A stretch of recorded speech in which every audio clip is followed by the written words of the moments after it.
Country is on the lookout for the next Carlos Yulo, the next Obiena, and the next Hidilyn Diaz through the National Academy of Sports.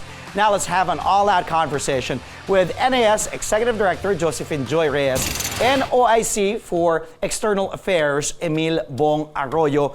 Good morning, Ma'am Joy, Sir Emil.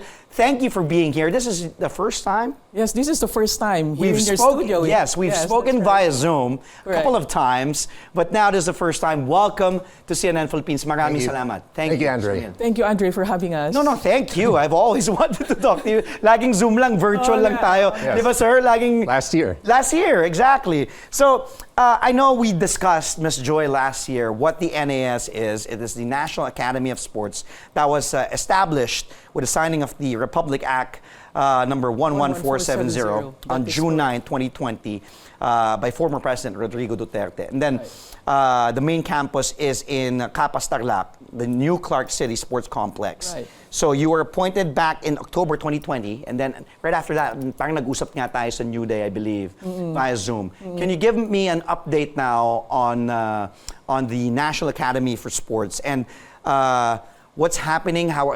Kasi kanina, I was eavesdropping your conversation. Medyo busy kayong dalawa. Sabi ko, di ko muna sila i-interrupt. But how are things there now, ma'am? Yeah, you know what, Andre, looking back on how we started, we all know that the Academy is an attached agency of DepEd. Yeah. So 2 years ago, we were still, we are still the newest attached agency. Correct. And 2 years ago also, we started the school year since we had a marching order to start classes, even if our infra is not yet completed.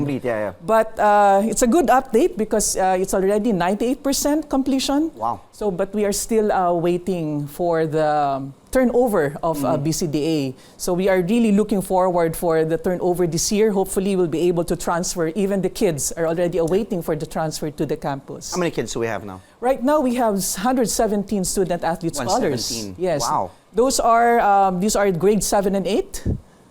So, okay. Kamusta naman po? Kamusta yung mga bata? Wow. Actually, madaming, last year was very fruitful for us kasi ang dami nilang, despite the pandemic, we were able to join competitions here and abroad. Yeah. But of course, these are all virtual. Yeah, and we bagged numerous medals coming from our student athletes, and this means that we have selected a good quality student athlete scholars, and at the same time they're doing well in their academics. I'm really so proud and happy that they're also performing well in terms of their academic.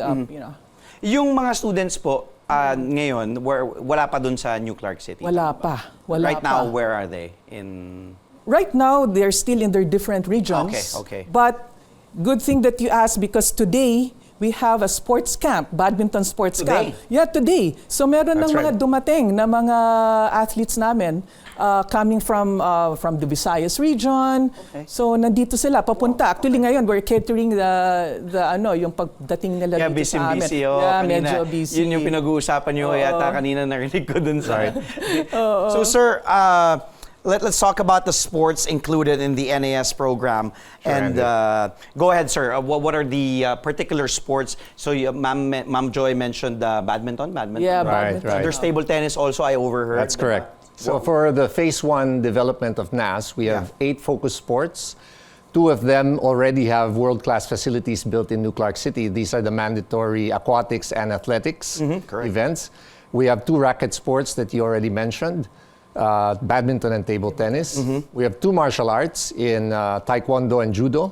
And we have 2 other Olympic events where the Philippines medaled very well. The weightlifting where Hidilyn won the Olympic gold, and gymnastics where Carlos Yulo just bagged 2 golds in the World Championships. Yeah. So these 8 focus sports are all Olympic events. And we hope to expand later on with Phase 2. Are you guys accepting scholarship applications? Like, I'm sure, of course, you did mention also, Miss Joy, na the kids are not just great sa kanilang sport, but also yung academics nila. So, anyone can answer. Is there any criteria or sige, Sir Emil. Yes, we of course would like a holistic formation of the students. So we have 3 core divisions that work together: the academics, sports science and training, and student athlete support services. So they enter by passing through all the requirements, and then they also maintain their scholarship by ensuring that these 3 areas are covered in terms of their development. So, for example, I'm a parent right now watching, and then I feel I have the next prodigy or the next Carlos Yulo or the next Hidilyn with me. How can they contact? How can they bring their child and to be part and enroll dito sa NAS? Okay. We have social media platforms that they can search for NAS or the National Academy of Sports. Okay. And we are now actually, Andre, we are very active in our search in terms of doing some caravans, information drive. So we'll be able to visit different regions and talking to LGUs for their support. Nice. So that they can help us in giving us their best athletes for admission. And again, this is a full scholar, so I think that's a good invitation for those. Win-win. Yes, a win-win situation, yes. So first quarter, how was the first quarter? How would you assess, evaluate how things are? I know you just answered that first question that things are doing good. Pero eto, will you be going around Luzon, Visayas, Mindanao? Kasi di ba sabi ko nga, busy-busy kayo. Yes, we are. Yes, we are. Yeah, that's correct. Kumbaga, hindi madali. Hindi talaga madali to start up. To start up and to cater to all the kids and syempre to find this next kid. And syempre yung gusto mong ibigay sa kanila yun nga, full scholarship and to give them. Dahil I always also talk na ang dami natin mga athletes or batang athletes na wala lang resources. Pero minsan sobrang galing. Galing nitong batang to. Natural. Wala pang formal training. Tama po ba? So how was how is this year gonna be looking like for the both of you and NAS? What is unique about NAS, Andre, is that of course we will be selecting, kaya nga yung nascent SAS, it is described as exceptional, talented individuals, because we really want them to experience, we'll be providing them world-class facilities, scientific training, so that their skills will be honed, and then their exposures will also be international. Yun. Correct. Isa yun. Kaya natutuwa kami dahil yung mga estudyante natin ngayon ay talagang they've proven their worth, no? Yeah, of course. And gusto din namin that hindi lang sila magti-training, hindi lang sila mag-perform, but there's a balance between education because NAS values education. Yes. It is an academy, for one, it is a school, Andre. Correct. So if the student, parang like mga other schools lang na student athlete, if they don't require, pag hindi umano doon sa average, may certain na, di ba, yung educational standard, hindi makakalaro.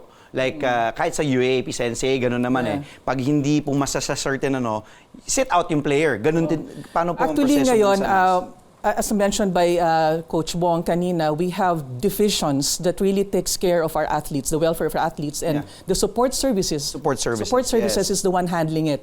So we make sure, and even the academics, everything, the 3 divisions. Yung tatlo, academics, sports science, and then the support services. Yes. Talagang aming mentoring, we give interventions, we make sure that they really study, and we give them, of course, chances to redeem themselves, of course, di ba?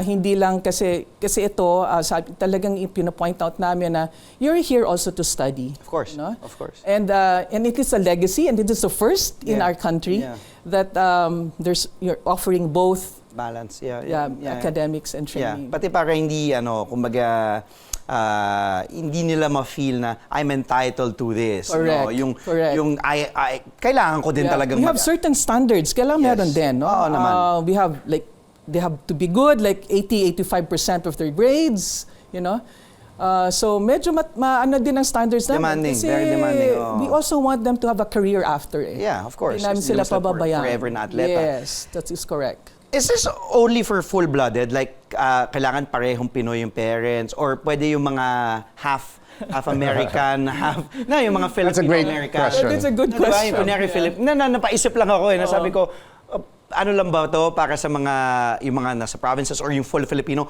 Or pwede po ba na, kunyari, mama niya is American or father niya is Australian or something like that? Pwede po ba yun? The RA that created NAS states that we can bring in natural-born Filipino citizens. So at least one of the parents should have been a Filipino at the time of birth. Okay. So regardless of where they were born, they can apply to NAS. In fact, we have one student who is now in Saudi Arabia. Oh, okay. But will come in to the Philippines when we have face-to-face. Half din po. Both Filipino parents. Okay. Okay.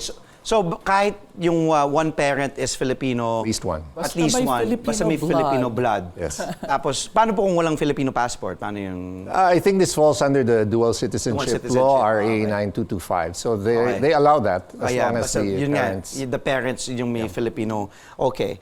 Yung mga scholar naman po, if ever mapili, you did mention nga po yung what they're coming in.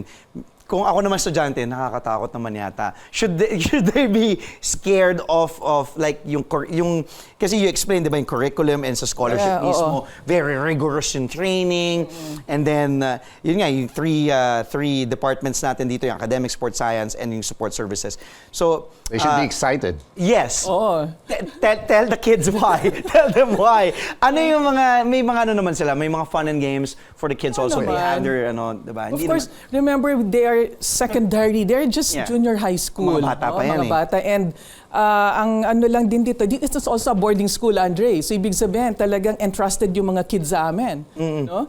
So, of course, aside from the regular academic schedule and even their training, we will be providing them, of course, the needed support. No? Like, we'll be monitoring their health status, we'll be taking care of their, let's say, pag meron, nutrition. Isa pa yan. Isa yan sa mga importanteng component talaga. Psychological component, guidance counseling. Yes. Everything. Yes. I think we are equipped on giving these students. I think, and you two are the perfect people for this tedious job. Grabe yung pinasok ninyo, and thank you also for doing this and for the kids. You want to invite? We have a few seconds. I can give you a minute to invite everybody watching to support, and also those sa mga gusto mag-apply na scholar. Ma'am, go ahead. Yeah, kagaya kanina, para maging exciting naman yung inyong pagpunta sa National Hanapin natin yung next Hidilyn, Carlos Yulo, Obiena. Who knows, no? One of our trust talaga is to give them an experience, Andre, in the school, and their exposures will be a statement. I believe, after this sports camp, we will be sending them to sports camp abroad. Wow. So that is a good, ito talaga, please, if your kids are very talented individuals, then please join the National Academy of Sports. It is the first in the country. Correct. And we would love to have you in the academy on full scholarship, providing you also the world-class facilities. So there, thank you again, Andre. Thank you. No, thank you for being here. Doors of Sports says CNN Philippines always open for you and National Academy of Sports. Again, that was NAS Executive Director Josephine Joy Reyes and Mr. Emil Bong Arroyo, OIC for External and Legal Affairs of the National Academy of Sports. Thank you so much.